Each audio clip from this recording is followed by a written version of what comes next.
SkullsandBones.com. I'm Metal Mark, honored and privileged to be here with Zakk Wylde. How are you, sir? How you doing there, Mark? I'm doing very well. How you doing, sir? Doing good, buddy. What's going on, man? I have to say happy late birthday. You turned 30, so how was your birthday? Yes. My liver's in, but it's 30 in dog years, so that would be 648 years old. But no, I'm doing good, brother. We had a blast the other night. I had the immortal beloved us out here with us. We had a big old steak, but it didn't go well with the 100 milligrams of Viagra. I couldn't move. I couldn't feel my feet. Nothing happened. So we just said we went for it and pretended we did. But aside of that, it was a great 47th birthday. Well, you've taken the most out of your New York trip. You've been like from the metal show to Sirius. You've done pretty much everything, and now it's coming to an end. You're doing the acoustic set tonight at Apple. Are you tired about talking about your new album yet? No. I mean, it's cool. So I mean, it's just like I can always put some kind of spin on the new Black Label Technicolor Dreamcoat Masterpiece Theater spectacular that is Catacombs of the Black Vatican. So no, it's cool, man. I like how you said you were joking, but you were like, it sounds like every other record, but new titles. Yeah. Because instead of saying, it's the heaviest or it's the most brutal, you're like, no, this is pretty much it. Like, I said, or otherwise, I just tell everyone, this album is so fierce and so fabulous that after I listened to it, I just looked at myself in the mirror and started fondling, groping, and fingering myself. It's that good. And I did it twice. Well, I got to ask with bands like, say, AC/DC and Motorhead, when you hear their records, you know it's them right away. And when it comes like to Black Label, it's the same thing. Going into writing it, does that make it easier for you, or does that make it harder? No, I mean, I'm just saying, I get excited every time when we go in to work on the next record. I'm just saying, I still get as much joy out of it as when we first tracked Miracle Man 25 years ago. You know what I mean? And just hearing the playback, it's just that never gets old. So you know what I mean? And just and same thing with Prax and picking up the guitar every morning. I love it. So I'm blessed to be able to do what I do. So. No, it never gets old, man. Like the touring, and I got friends that are just like, Zakk, I got tired of the touring and this and that. I still love touring, man. Yeah. So I still love touring. I still love making the records. I love the whole process. Every day there's something going on with Black Label. Yeah. I mean, because I always tell kids that. I go, that's what you want to do with your life. You want to play music and you want to be about your band, and make your band your job. Yeah. You know what I mean? So, and therefore it's not a job because it's something you love doing. You know what I mean? That's why I watch a lot of porn and I take care of myself and treat my body like an amusement park. Yes. That's another job. You're quite a large man, so it's got to take a little time to take care of yourself, That's why I keep lifting. Yes. Because I get to spend more time in the bathroom. More time for me. Well, for some of the people that haven't heard this record yet, if there were some certain songs out there maybe that are more close to heart than the other ones, which are ones you would say for them to look out for? Well, I mean, I guess the first single is My Dying Time. Yeah. That's a wedding song. Then there's another wedding song. It's called Scars. That one's good. And then Fields of Unforgiveness, another wedding song. Yeah. So there's a couple songs in there, a couple good wedding songs. If they want to replace, my wedding song with The Immortal Beloved was The End by The Doors. There you go. And another uplifting ditty. Yeah, I thought so. No, but I mean, actually, they're all cool. I mean, back when I was drinking beers, I just equated to like if we were drinking a whole bunch of microbrews or whatever. You got a stout, you got a porter, you got a amber, you got a pale ale, you got it's all the same result. You just keep drinking until you pass out and puke on everybody, and it's a great night out. Yeah, you wake up and you're like, that was awesome. Exactly. Very cool. Well, one thing always with your music is the amazing solos that come with it. And it seems for me, like being younger generation, a lot of the younger bands are more based on breakdowns. Like there's still some bands out there doing solos, but it seems more of like a breakdown era in the last decade or so for the younger bands.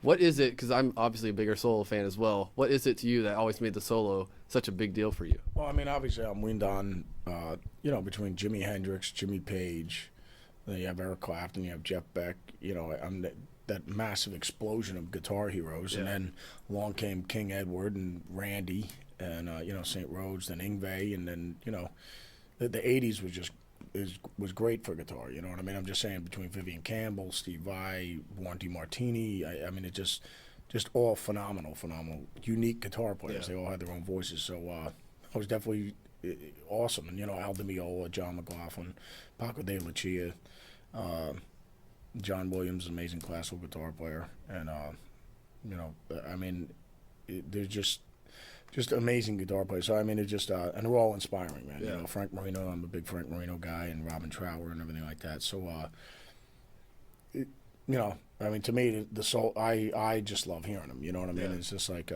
so, like with Dimebag, how Dime would always say, if a great solo. Solos don't go out of style. Yeah. A Randy Rhoads solo does not go out of style. Either does it Eddie Van Halen. So Eruption will never go out of style. Spanish Fly will never go out of style. Great guitar playing will never go out of style. Ever.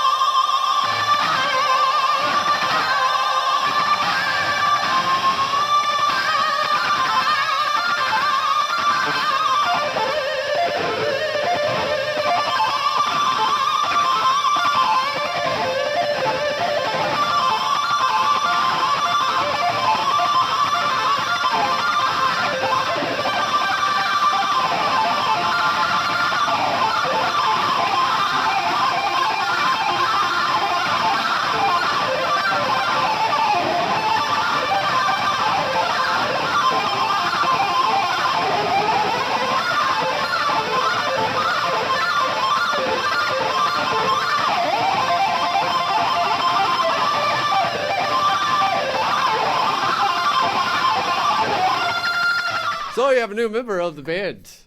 Yes. He's quite a talented guitarist, too. Yes, he's pretty shredding. Dario is pretty ripping for sure. He's all right. So, yeah, he's only okay. But but the whole thing is now we got Dario in the band. Nick's doing his own thing now. Yep. And, Nick will always be a Black Label brother and always have a home here. So we love the Nikita. So, but yeah, Nick's busting his ass, doing his own thing right now. And